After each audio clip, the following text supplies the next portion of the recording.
Isa ng NBA MVP at nanalo ng gintong medalya sa Olympics, si All-Star center Joel Embiid ay may pagkakataon hanggang sa katapusan ng dekada upang subukang manalo ng kanyang unang NBA championship kasama ang Philadelphia. Sa panibagong maximum contract na nakuha, nais ni Embiid na habulin ang titulong iyon sa Philly at manatili bilang isang Sixer sa buong career niya. Ang Philadelphia ay tahanan, isinulat ni Embiid sa Instagram. Si Embiid ay nagtapos sa isang high school sa Florida at naglaro ng isang season sa kolehiyo sa Kansas, ay inianunsyo ang balita noong maaga ng Biyernes ng umaga nang mag-post siya ng larawan sa Instagram ng kanyang paglagda ng kontrata kasama si team owner Josh Harris. 7 beses ng NBA All-Star, si Embiid at ang Philly ay sumang-ayon sa $193 million extension na may player option para sa 2028-29 season, ayon sa maraming ulat. Gusto kong manatili rito sa buong karir ko. Mahal ko ang komunidad na ito at lahat ng ibinigay ninyo sa akin at sa aking pamilya, isinulat ni Embiid.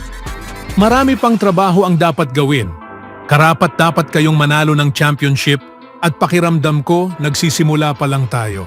Si Embiid na nag-set ng franchise record na 70 points noong nakaraang season laban sa San Antonio ay tinapos ang kanyang mensahe gamit ang pamilyar na hashtag ng Philly, #TrustTheProcess. Si Embiid na nasa ikalawang taon pa lang ng $196 million extension na nilagdaan niya bago ang 2021 season.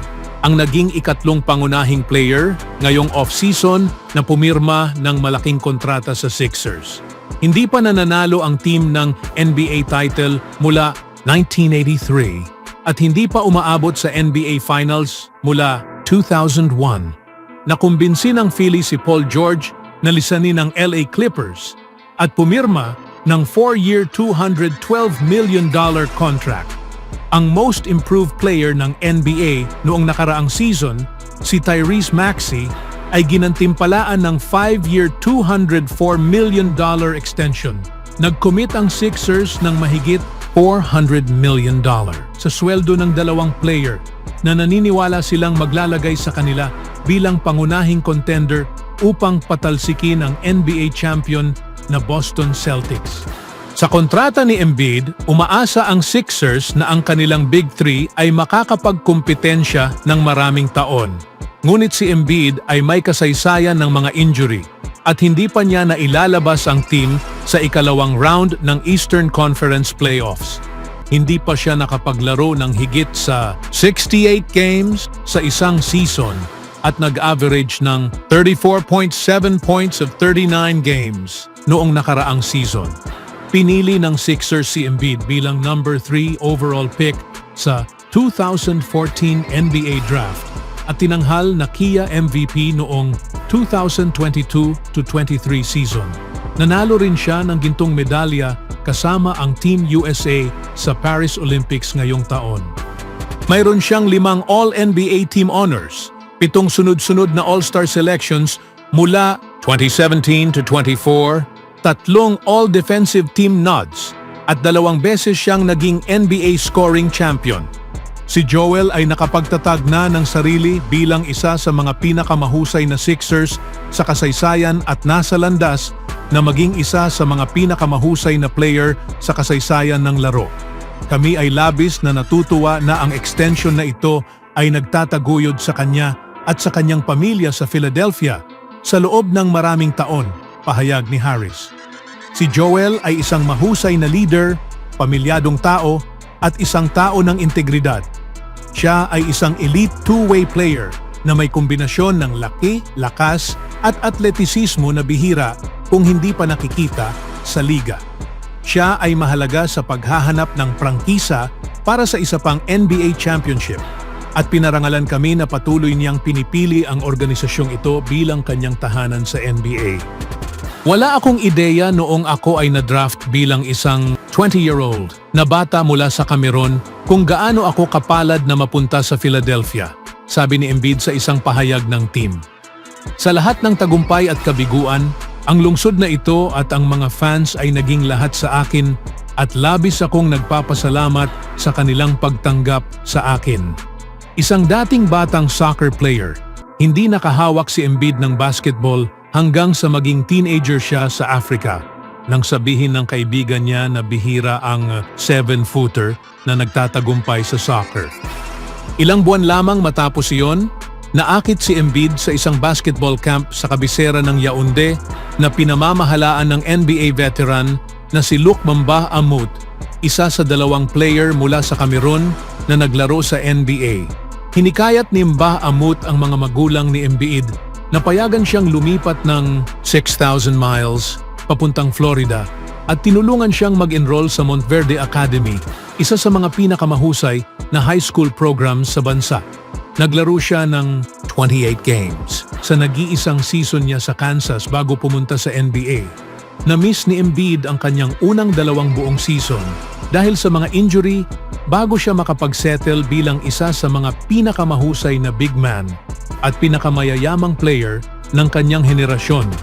Sulit kaya ang bagong kontrata ni Embiid? Ano sa tingin niyo mga kaibigan?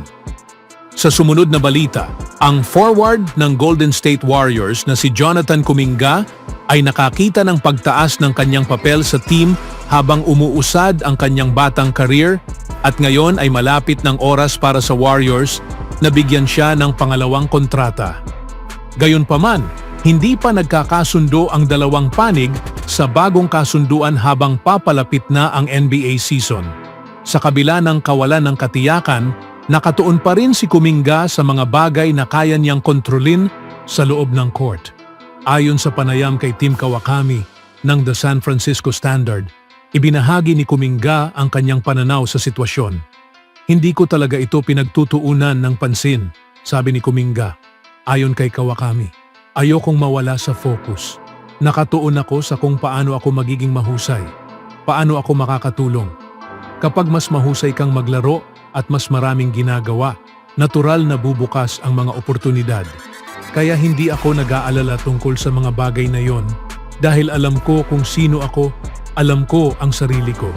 Sa huli, ito ay tungkol sa pagkakaroon ng pagkakataon na lumabas doon at patunayan ang aking sarili. At hinihintay ko lang ang tamang oras. Plano ito ng Diyos.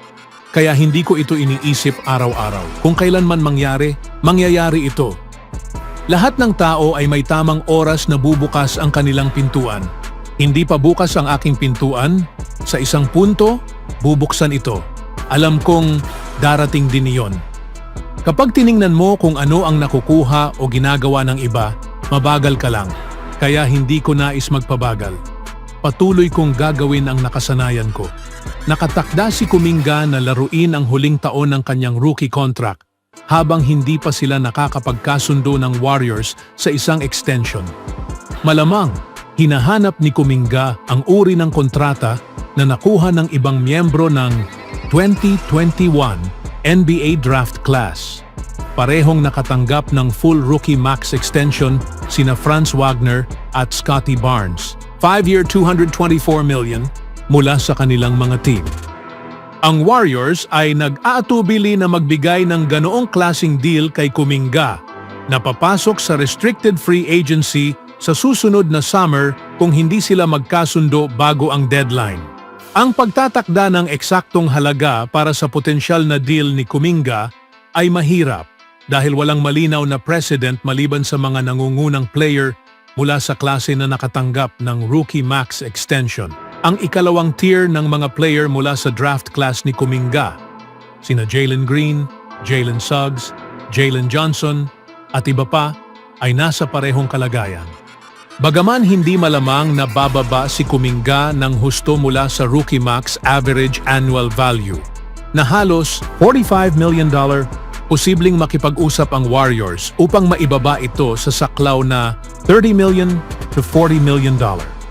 Sa ganitong halaga, mas magkakaroon ng espasyo ang Golden State upang bumuo ng mas malakas na supporting cast sa paligid ni Stephen Curry sa mga huling taon ng kanyang career.